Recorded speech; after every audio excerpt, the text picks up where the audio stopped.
Hi friends, welcome to Harris kitchen. Harris கிச்சனில் இன்றைக்கி நம்ம பார்க்க போகிறது ஒரு சிம்பிளான ஃபிஷ் ஃப்ரை ரெசிபி தான். அது வந்து என்னோடய ஸ்டைலில் எனக்கு தெரிஞ்ச ஒரு ஈஸி மெத்தடை தான் உங்களுக்கு நான் ஷேர் பண்ணுறேன். இந்த வீடியோ உங்களுக்கு பிடிச்சிருந்துச்சுன்னா லைக் பண்ணி கமெண்ட் பண்ணி ஷேர் பண்ணுங்கள். மறக்காமல் சப்ஸ்கிரைப் பண்ணி பெல் ஐக்கானை கிளிக் பண்ணுங்கள். இதுக்கு அதிகமாக தேவையில்லை. மிளகாத்தூள் வந்து நான் வந்து 1.5 ஸ்பூனுக்கு எடுத்திருக்கேன். அடுத்து மஞ்சத்தூள் வந்து ஒரு 1/4 ஸ்பூன் அளவுக்கு மஞ்சத்தூள் நம்ம வந்து ஆட் பண்ணிக்கலாம். இதில் எக்ஸ்ட்ராவாக நம்ம ஆட் பண்ண போகிற மசாலா வந்து சோம்புத்தூள் தான். இந்த சோம்புத்தூள் தான் இதில் வந்து நம்ம எக்ஸ்ட்ராவாக ஆட் பண்ண போகிறோம். நிறைய பேர் மிளகு, சீரகம் அந்த மாதிரி நிறைய ஆட் பண்ணுவோம். மசாலா அரைச்சி போடுவோம் மீனுக்கு, இல்லை வெறும் மிளகாத்தூள் போடுவோம். ஸோ சோம்பு வந்து மேக்ஸிமம் நிறைய பேர் யூஸ் பண்ணது கிடையாது. கண்டிப்பாக யூஸ் பண்ணி பாருங்கள். அடுத்ததாக நம்ம ஆட் பண்ண போகிறது வந்து இஞ்சி பூண்டு பேஸ்ட்டு.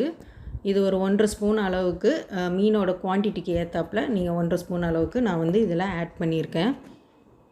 இது ஃப்ளேவரும் சரி, டேஸ்ட்டும் டிஃப்ரெண்ட்டாகவும் இருக்கும். ஆனால் டேஸ்ட் வந்து உண்மையிலே ரொம்ப நல்லாயிருக்கும்.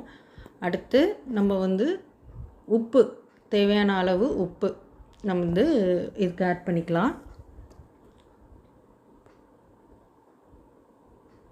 இதை நல்லா மிக்ஸ் பண்ணிக்கோங்க. ஃபஸ்ட்டு தண்ணி எதுவும் ஆட் பண்ணாமல் அந்த இஞ்சி பூண்டு பேஸ்ட்டில் இருக்க ஈரப்பதத்துலேயே நீங்கள் அதை நல்லா அந்த மசாலாவை வந்து நல்லா மிக்ஸ் பண்ணிக்கோங்க. அதுக்கப்புறமேலு லைட்டாக தண்ணி கொஞ்சம் கொஞ்சமாக தெளித்து நீங்கள் வந்து மசாலாவை வந்து மிக்ஸ் பண்ணுங்கள். மசாலா வந்து ரொம்ப தண்ணி ஆகிட்டுனா உங்களுக்கு வந்து மீனோடு அது ஒட்டாது. அதனால் ரொம்ப திக்காகவும் இல்லாமல் ரொம்ப தண்ணியாக இல்லாமல் நார்மல் இதில் நீங்கள் வந்து அந்த மசாலாவை நல்லா மிக்ஸ் பண்ணிக்கோங்க. இந்த மசாலாவுக்கு வந்து மீன் வந்து எதுவுமே உடையாது. மீனில் வந்து அந்த மசாலா நல்லா ஒட்டி தான் இருக்கும். டேஸ்ட்டுக்கு சாப்பிடும்போது டிஃப்ரெண்ட்டாக இருக்கும். நம்ம நிறைய மிளகு, சீரகம் இல்லாட்டினா மசாலா அரைச்சி போடுவோம். அதே மாதிரி இந்த ஃப்ளேவர்லேயும் ட்ரை பண்ணி பாருங்கள். நிறைய பேர் சோம்பு வந்து யூஸ் பண்ண மாட்டீங்க.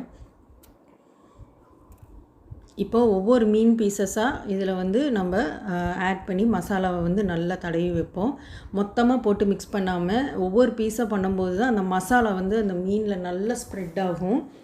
எல்லாம் தனித்தனியாக இது பண்ணிட்டு லாஸ்ட்டாக நீங்கள் மொத்தமாக அதை வந்து மிக்ஸ் பண்ணி வச்சுருங்க.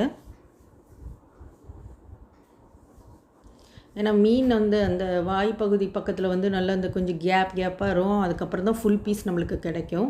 அந்த கேப் இதிலலாம் நம்ம வந்து ஒவ்வொரு பீசஸாக போட்டு மசாலாவை மிக்ஸ் பண்ணால் தான் அது உள்ளெல்லாம் நல்லா அந்த மசாலா கோட்டிங் நல்லாயிருக்கும் உங்களுக்கு.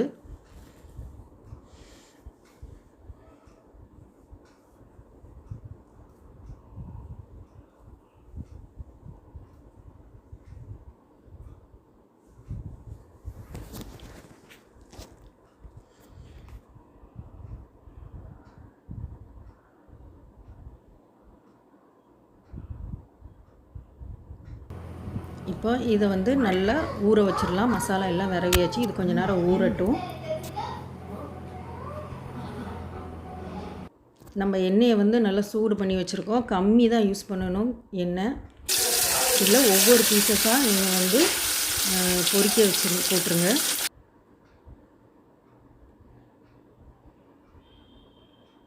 ஸ்லோ ஃப்ளேமில் நீங்கள் வந்து மீனை பொரிங்க. ஹை ஃப்ளேம் வச்சிடாதீங்க, சரியாக வேகாது. ஸ்லோவாக எண்ணெய் கம்மியாக ஷாலோ ஃப்ரை மாதிரி தான் நான் பண்ணுறேன்.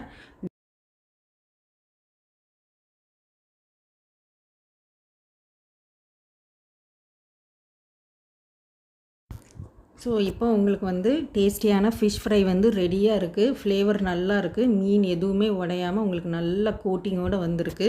இது கண்டிப்பாக ட்ரை பண்ணி பாருங்கள். நெக்ஸ்ட் வீடியோவில் இதே மாதிரி ஈஸியான யூஸ்ஃபுல்லான ஒரு சிம்பிள் ரெசிபியோடு உங்களை வந்து சந்திக்கிறோம். அது வரைக்கும் தேங்க்யூ ஃப்ரெண்ட்ஸ்.